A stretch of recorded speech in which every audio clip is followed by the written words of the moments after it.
All right, welcome to part 2 of 2 of the after show video with returning guest Abby RELLIC. Well, I mean, you're returning, not really, but I'm pretending you're returning. Of course. We did both shows together, and then we're airing them two separate, and then we're airing the after show video separately. You didn't need to hear that. I'm Francis von Zerneck, and this is the after show video for Francis von Zerneck's Head Full of Useless Information About Movies on Adrenaline Radio and AdrenalineRadio.com and iTunes. Link above, link below, depending if it's YouTube or Facebook or Tumblr or whatever. How do you know what Tumblr is? I just started. We just started doing it, you know, because. That's how it works. But yeah, you know, you gotta. I want to hear what people say. Yeah, sure, sure. Yeah. The last video, you were talking about the Nutcracker Suite and behind the scenes stuff. And it occurred to me, one of your movies is what? What? Sorry, I just thought of the best story. Let's hear it. Let's. Okay. So nobody I've danced for like I've done so many Nutcrackers, different ones. But in Kansas City Ballet, they have these. Which is also where you dance. Yeah, that's right, where I was a student there, but I was in the Nutcracker. There's like little angels that come out, and they have some of the company men dress up. They're called buffoons, and they're like these clown people that come out. And there's this specific part where they like go on the floor and like do like stretches and stuff, and it's like choreographed that they do that, but it's also so it's right before the Sugar Plum Fairy comes out, and they get on the floor just in case one of the angels pees, because it happened every year, like, because the little angels, you get so excited and you just like... Oh, they're little children. Yeah, they're little kids. Yeah, and of course, like, yeah. They get so nervous they pee. And it happened all the time, so they choreographed a part so that he could wipe up if there was anything. Yeah. And it was funny because every company that I went to after that, I would tell those company members this story, and they're like, "That is ridiculous," and then it would happen that year, like at that. That's funny. Talk about coincidence. Yeah, it's like little kids. You get so excited, and you just like don't know what to do. You just pee. That happens. It just happened to me. Oh yeah, really? Yeah, very excited. No, it happened to be 7 times during the show. Sorry, I kind of. Why are you threw sorry? it off. I had nothing. Yeah. I don't know why I got thrown. Macaulay Culkin, who was in a movie that's Home Alone, and you know he also would go to New York City Ballet and be in the Nutcracker. Oh yeah, he was in that. Yeah. I forgot all about that. Yeah. But it was. But I think. I don't know when you were born. I think it was a little before you were born. Yeah. Yeah. I don't know when. Well. Okay. 85. Yeah. Yeah. Okay. So it was but I've before seen you were that. born, yeah. I've seen that movie though of him. Oh, he was in the movie too. I feel like he's in the movie. Yeah, in the Balanchine. Yeah, but, he's I feel like he's like the prince. Isn't he the prince?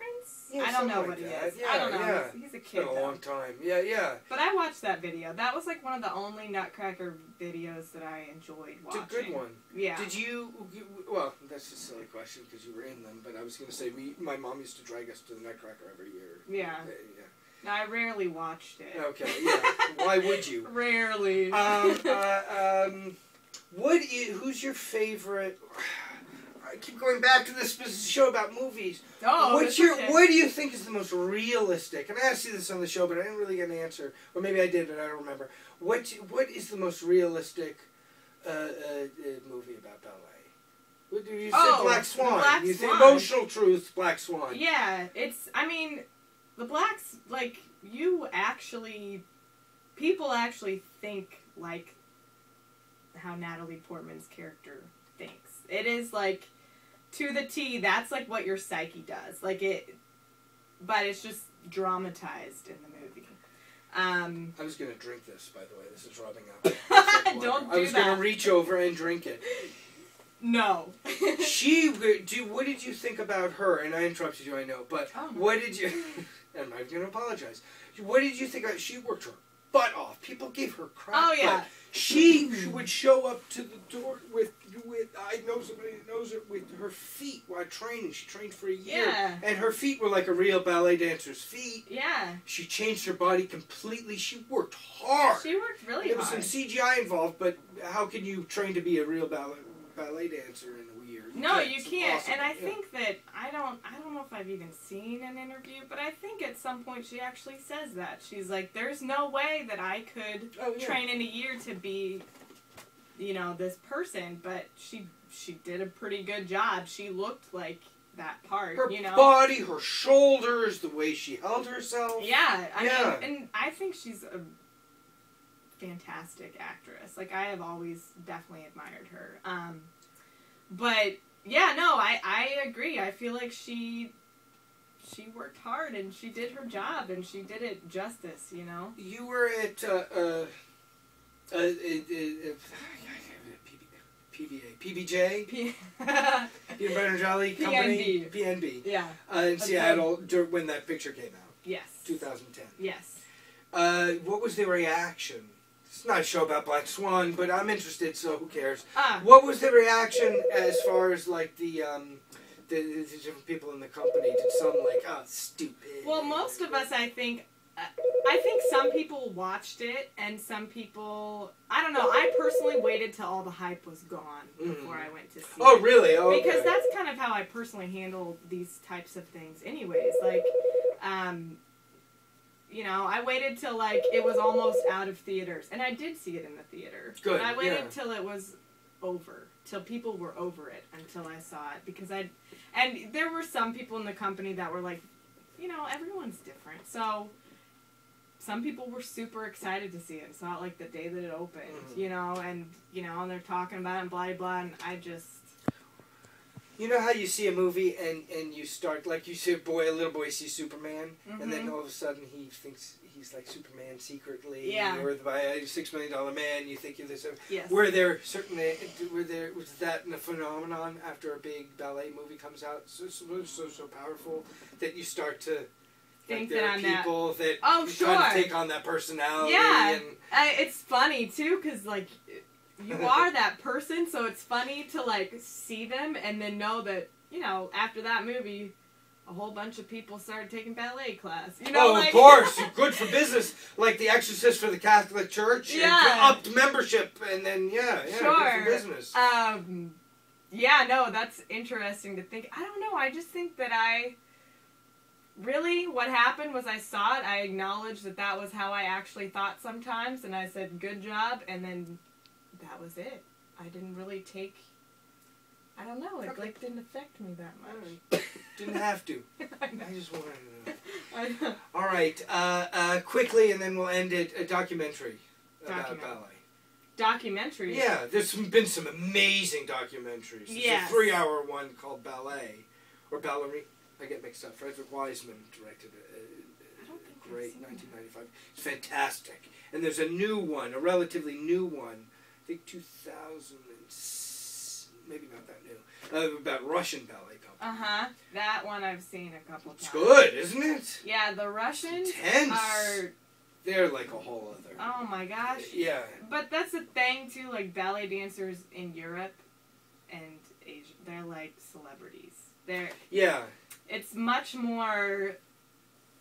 I don't know, I feel like it's still kind of foreign to the U.S., like, people don't really know. It's a different culture and not as and like it's like they don't really know much about it, but in these like they're kind of older countries, they know, like, you know what ballet is, and like if you were one of those kids that got picked to go to that school, you were like a rock star. Right. Like that was the best thing that could ever happen to you. And I loved watching those documentaries. I don't know if it's even the same one we're talking about. I think it is, yeah. But yeah, and you can even tell, like, Russian ballet dancers, they know their stuff. The Russians and the Cubans, like, they know. Oh, the Cubans! I didn't know about the Cubans, oh my gosh, really? The Cubans, I don't know what they teach them, but they know how to turn. Like, they just know.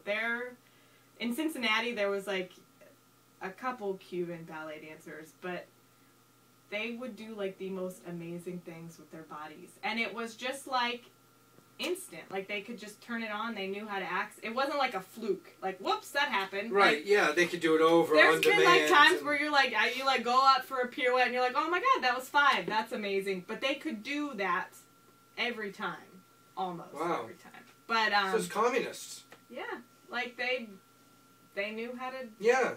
I don't know, and I guess that makes sense. Like you want your kid to like go to that Communism school and dance. They'll be treated well. Yeah. And like they'll get somewhere. Yeah.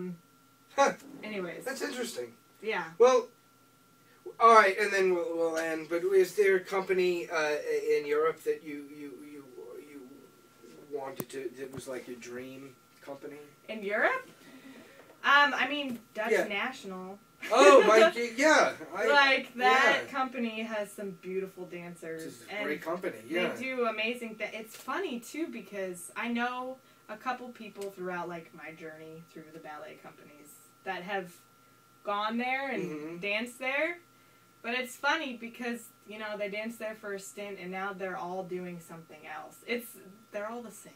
Yeah. You know, they really are. Like, each one of them has little differences.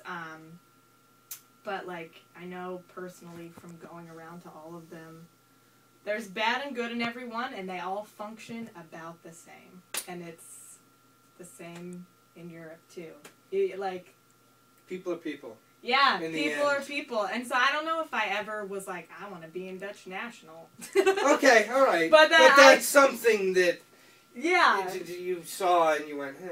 Yeah, I was like, well, that would be cool, but I don't think that's ever going to happen. And I don't know if I want that to happen. But I mentioned my old girlfriend was at that company. Oh, really? Yeah. Oh, I don't remember that. Oh no, and well, that's the one in Amsterdam. No? Yeah. She was there for a few years. Oh wow! And what an experience she had there. You know, you rent you buy bicycles. Yeah, you can like. And then they get stolen by you buy them from the junkies. Oh. And then the junkies steal them. And then you have to buy them back from the junkies, and it's like every week you have to buy a new bicycle. It's just part of doing that. From the same junkie? Like, they're just the junkies sold bikes. Right. And they stole bikes. Right. And it was just part of getting by and everything. She had some wonderful stories in fondue and the food there. I'm coffee shops. I mean, I think it'd be amazing to live anywhere else in general. Like, just, it's like for the experience. Just like go to Europe and be in a different like culture. I'm sorry you didn't experience that. Maybe you will. Oh, I think I will. Then you will. Then you will. You're pretty driven. All right, listen to the show. This is a great show. And thank you very much.